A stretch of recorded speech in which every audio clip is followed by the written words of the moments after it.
about the local fishermen getting ready on Ram's Island over the last sort of 80 or 100 years, and the way that the lines have changed, and the different types of line that there would have been in that time? Well, Paddy says 60, 70 years ago, the lines were all made out of cotton, and they come in hanks.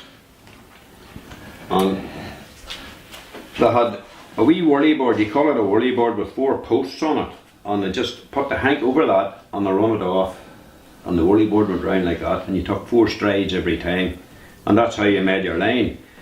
But then the cotton in them days, it didn't last in the waters in Lough Neagh. It lasted 3 weeks, so there was a good gathering of fishermen every month over at a place called the Sound in Ram's Island.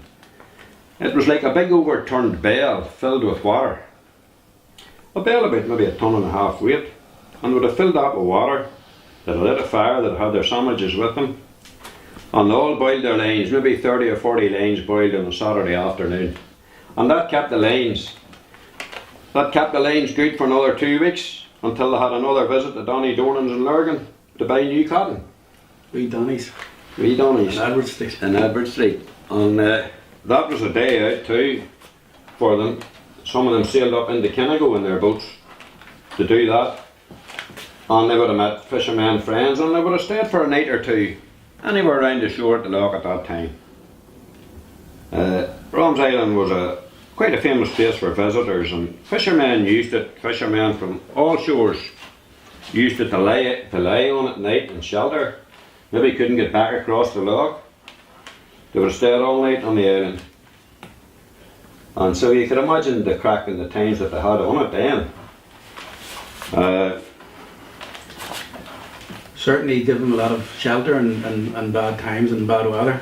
A lot of shelter and bad times. I mind one time we were on it, and me and my father were on it, just on the shore. We were on a wee boat.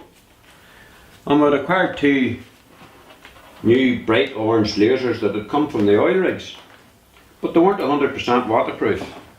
And I said to Daddy, there's an awful blackness up above us here. We're in about 7 foot of water. And he says there's going to be lightning.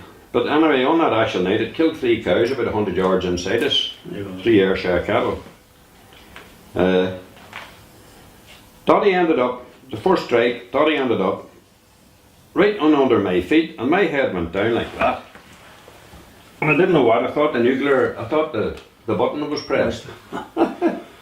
Big bolt of lightning. So he was lying down in here, and I says, "Are you alright, Daddy? The tin was in the loch, the line was in the boat."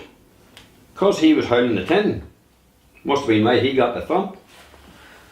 But I says, "Daddy, we were lucky there." I says, "I think it's these lasers here. They're too bright. We'll take them off us." So we took the lasers off, and I says, "Well, how are we going to get home on this if this engine doesn't start?" He says, "Well, the only thing we'll do is tie our leg to the seat." And he says, "Wherever she goes, she goes." So that was probably my roughest time in Ram's Island, and the whole thing on the loch, and the whole thing about it was only an 8 foot of water. But very frightening. Yeah, well, the big wave would be breaking, and the big wave was breaking in. 8 foot of water coming out of the deep. And that was a scare.